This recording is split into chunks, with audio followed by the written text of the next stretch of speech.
हिंदवी स्वराज के सरसंस्थापक छत्रपति शिवाजी महाराज, इन्हें नमन करता हूँ।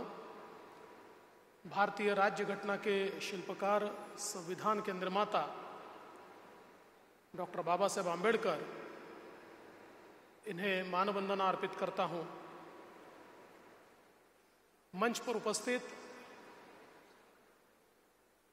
two most powerful ladies in Indian politics and in the history of Indian Parliament, Shrimati Meera Kumar ji और श्रीमती सुमित्रा महाजन जी, ये दोनों पावरफुल तो है ही, दोनों मिनिस्टर रही है, दोनों हमारे संसद की स्पीकर रही है। लेकिन एक और समानता दोनों में है, इन दोनों को आप कभी भी देखिए, ये दोनों मुस्कुराती हुई नजर आती है। Ladies are always with a smile, और मैं ऐसा मानता हूं कि ये स्माइल उनकी सकारात्मकता का प्रतीक है। मंच पर उपस्थित श्री रघुनाथ माशेलकर जी, डॉक्टर विश्वनाथ कराड़ जी, गिरीश महाजन जी, राहुल कराड़ जी, मंगेश जाधव जी, आरएम चिटनिस, हमारे स्टूडेंट लीडर्स प्रीति नेगी, तन्वी राउत, पलक गोस्वामी, विराज काळे, मंचासीन सभी महानुभाव और यहाँ पर उपस्थित सभी बहनों और भाइयों, मुझे बहुत खुशी है कि आप सब लोगों के बीच मैं यहाँ पर उपस्थित हूँ। और खुशी इसलिए है कि भारतीय स्वतंत्रता का अमृत महोत्सव हम लोग मना रहे हैं और we are celebrating our democracy.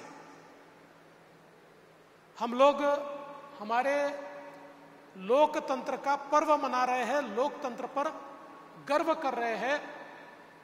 ऐसे समय इस लोकतंत्र को जो आगे ले जाएंगे, आने वाले दिनों में इस लोकतंत्र की मूलगामी आधारशिला को जो लोग मजबूत बनाएंगे, ऐसे सभी छात्रों के सामने मैं खड़ा हूं। इसकी मुझे बहुत बहुत खुशी है, इसका मुझे बहुत बहुत हर्ष है।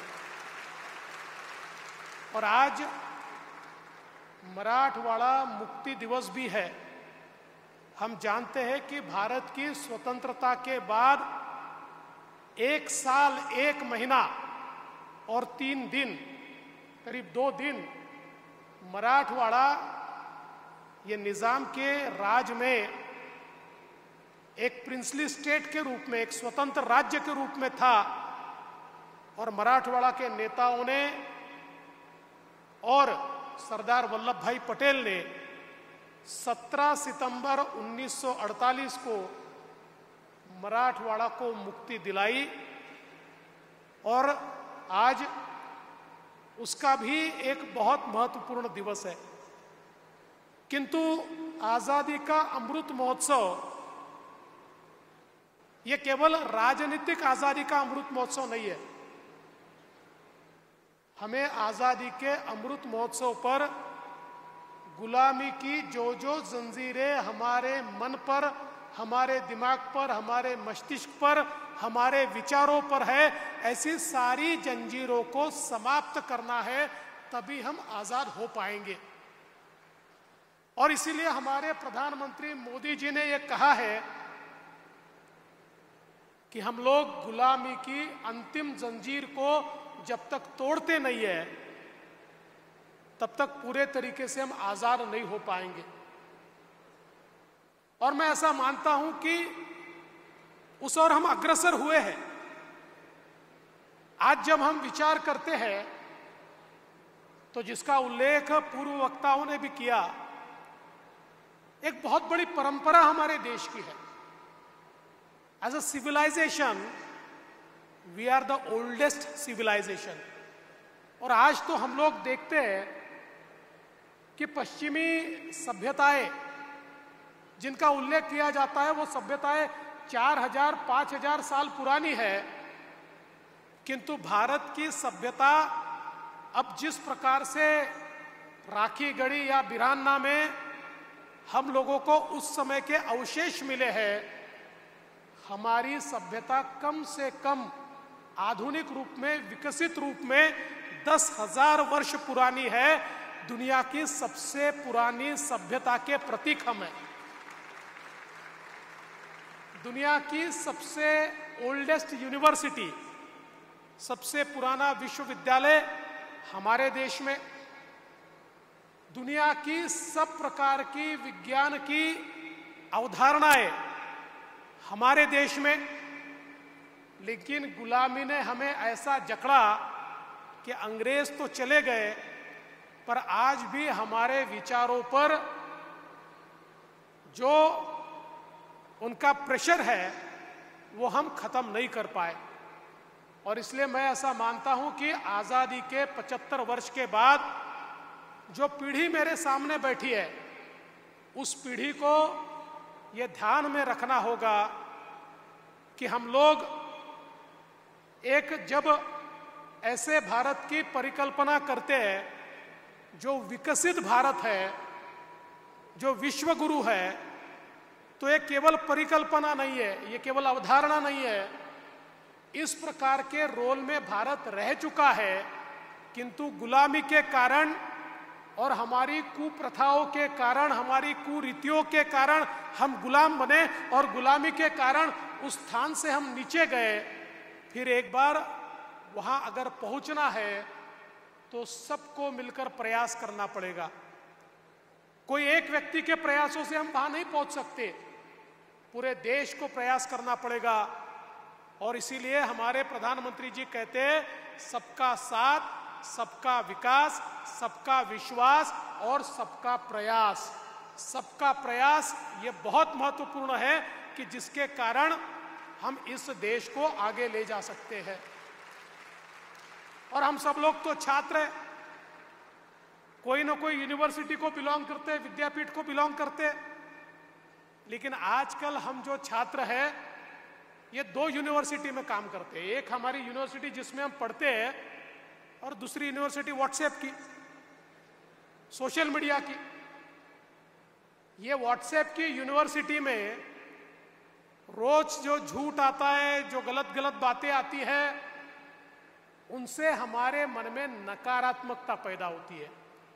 दुनिया में अगर आगे बढ़ना है तो सबसे पहले अपने बीच की नकारात्मकता निकाल दीजिए। ये जो सोशल मीडिया के प्लेटफॉर्म हमको मिले हैं, ये नकारात्मकता फैलाने के लिए नहीं है, ये अभिव्यक्ति की स्वतंत्रता के लिए है। लेकिन अभिव्यक्ति की स्वतंत्रता ये स्वैराचार में परिवर्तित नहीं होनी चाहिए। और हम ये समझे कि जब तक हम एक सकारात्मकता के साथ, पॉजिटिव एटीट्यूड के साथ आगे नहीं बढ़ेंगे, तब तक हम देश को परिवर्तित नहीं कर पाएंगे। नकारात्मकता बहुत आसान है, इट इज वेरी वायरल। एक नकारात्मकता आप डाल दीजिए तो वो लोगों में बहुत जल्दी फैलती है, कोरोना की तरह फैलती है, दिन दूनी रात चौगनी फैलती है। लेकिन नकारात्मकता के भरोसे कोई देश खड़ा नहीं होता।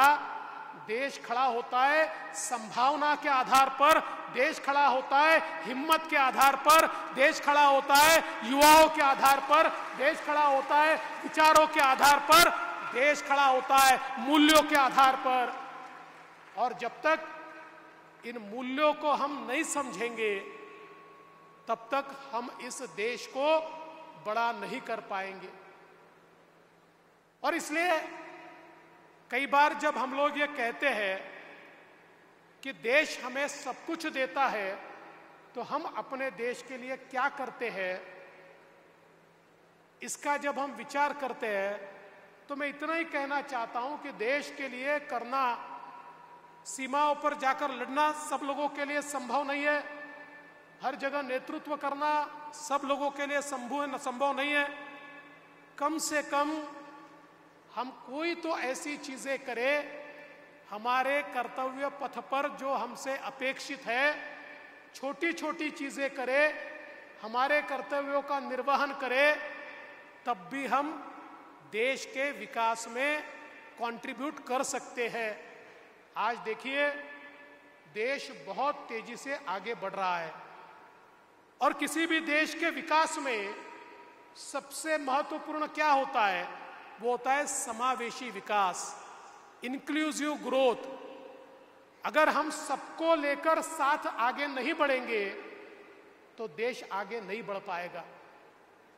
हम लोग क्रिएशन ऑफ वेल्थ इसको कई बार पूरा मानते हैं, मैं नहीं मानता। क्रिएशन ऑफ वेल्थ होना ही चाहिए, उसके सिवा कोई देश आगे नहीं बढ़ सकता। लेकिन क्रिएशन ऑफ वेल्थ के साथ साथ डिस्ट्रीब्यूशन ऑफ वेल्थ ये भी बहुत महत्वपूर्ण है। संसाधन अंतिम व्यक्ति तक पहुंचना, ये देश के विकास का मार्ग है।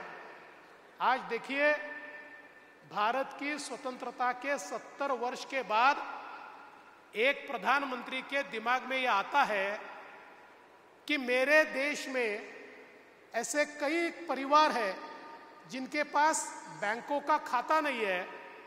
हम लोग आर्थिक समावेशन की बात करते हैं, फाइनेंशियल इंक्लूजन की बात करते हैं, लेकिन ऐसे करोड़ों लोग हैं कि जिनके पास बैंक का अकाउंट ही नहीं, जिन्होंने बैंक का दरवाजा नहीं देखा। ऐसे 50 करोड़ लोगों को बैंक का खाता खुलता है, और केवल बैंक का खाता नहीं खुलता तो सारी की सारी सब्सिडी बिना किसी दलाली के सीधे उनके खाते में पहुंचती है और करप्शन को इरेडिकेट किया जाता है, करप्शन को समाप्त किया जाता है। ये होता है समावेशी विकास। जब एक प्रधानमंत्री जी को लगता है हर घर शौचालय होना चाहिए और करोड़ों घर शौचालय बनते हैं, जब लगता है हर घर गैस का चूल्हा होना चाहिए तो गैस हर घर जाता है, जब हर गरीब को एक छत मिलनी चाहिए इसलिए करोड़ों घरों का निर्माण होता है, जब हर घर पीने का शुद्ध पानी जाना चाहिए इसलिए योजनाएं तैयार होती है, जब हर घर इलेक्ट्रिसिटी जानी चाहिए, ये 70 साल बाद ध्यान में आता है और 70 सालों के बाद हर घर इलेक्ट्रिसिटी पहुंचाने का काम शुरू होता है। ये है समावेशी विकास, ये है इंक्लूसिव ग्रोथ, ये है संसाधनों का डिस्ट्रीब्यूशन, ये है डिस्ट्रीब्यूशन ऑफ वेल्थ। और अगर वेल्थ क्रिएट ही नहीं होगी तो डिस्ट्रीब्यूट कैसे होगी? और वेल्थ क्रिएट क्यों नहीं होनी चाहिए और कौन करेगा? आप करेंगे, ये पीढ़ी करेगी। आज मुझे बहुत खुशी है जब मैं देखता हूं कि धीरे धीरे दुनिया में भारत स्टार्टअप में नंबर 2 हो गया।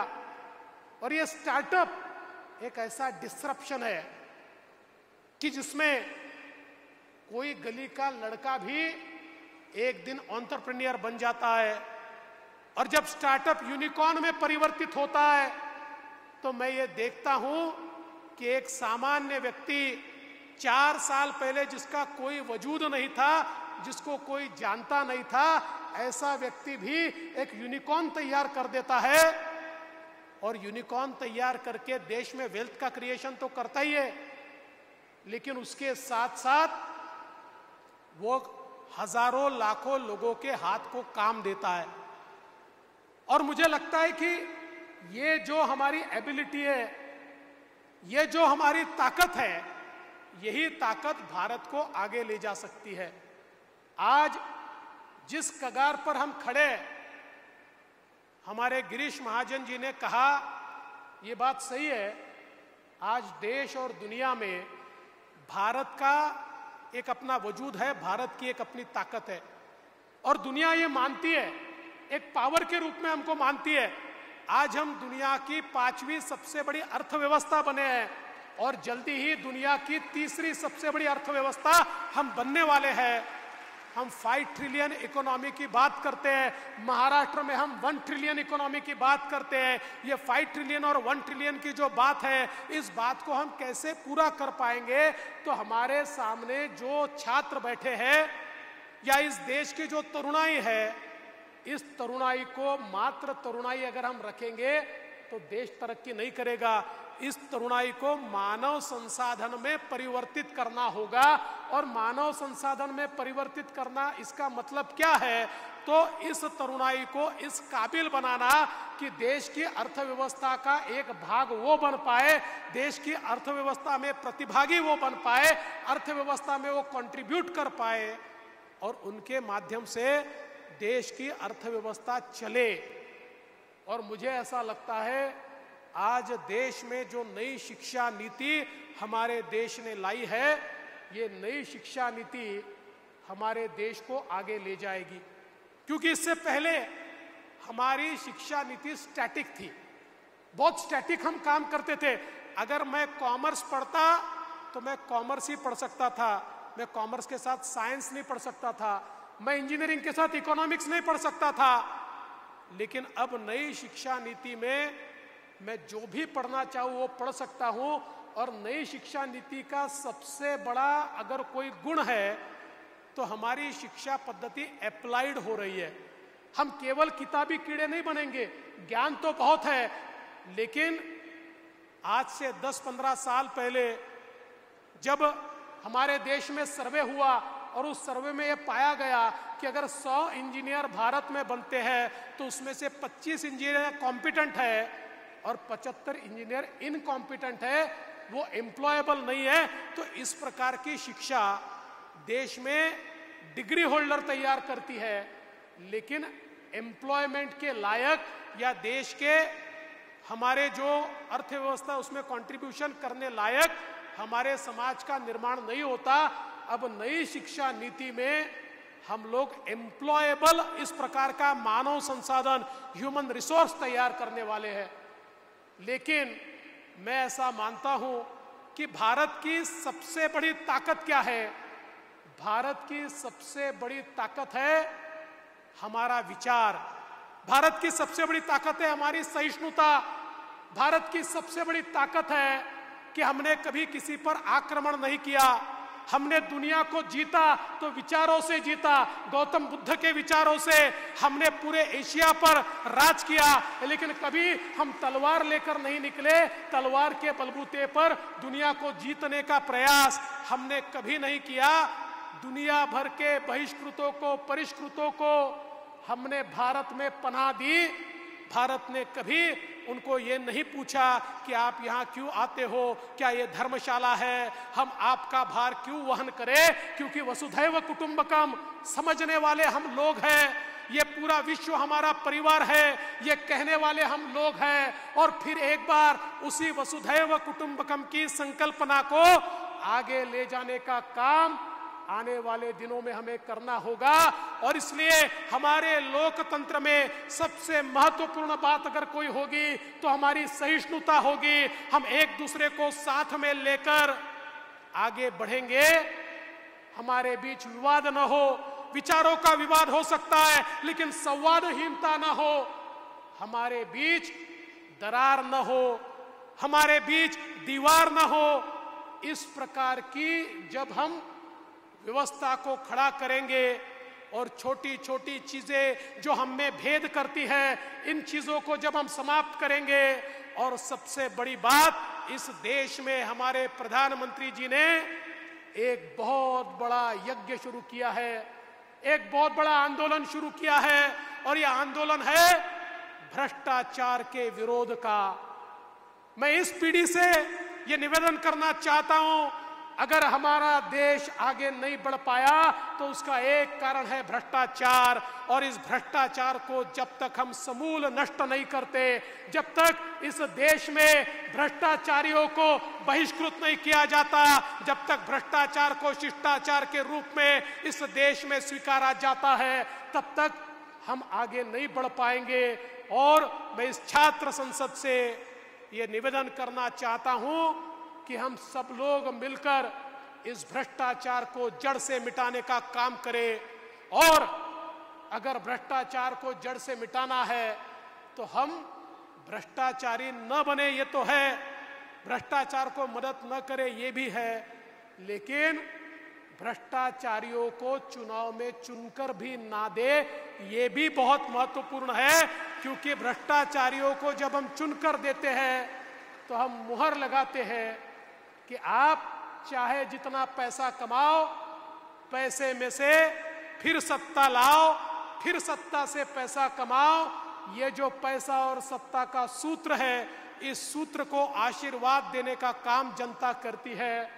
मेरा समय समाप्त हो रहा है, केवल 11 सेकंड मेरे पास है। मैं आपसे इतना ही निवेदन करना चाहूंगा कि ये देश आपकी ओर देख रहा है। इस देश को आप परिवर्तित कर सकते हो, इस देश में बदलाव आप ला सकते हो। इसलिए आप आगे बढ़कर निडरता के साथ और राष्ट्र प्रेम के साथ अगर आगे बढ़ेंगे तो मेरा विश्वास है, क्योंकि जिस प्रकार से कहा गया है, क्या कभी किसने सुना है सूर्य छिपता तिमिर भय से, क्या कभी सरिता रुकी है बांध से बन पर्वतों से, जो न रुकते मार्ग चलते चीर कर सब संकटों को, वर्ण करती कीर्ति उनका तोड़ कर सब असुर दल को, ध्येय मंदिर के पथिक को कंटकों का ही सहारा, राष्ट्रभक्ति ले हृदय में हो खड़ा यदि देश सारा, संकटों पर मात कर यह राष्ट्र विजयी हो हमारा।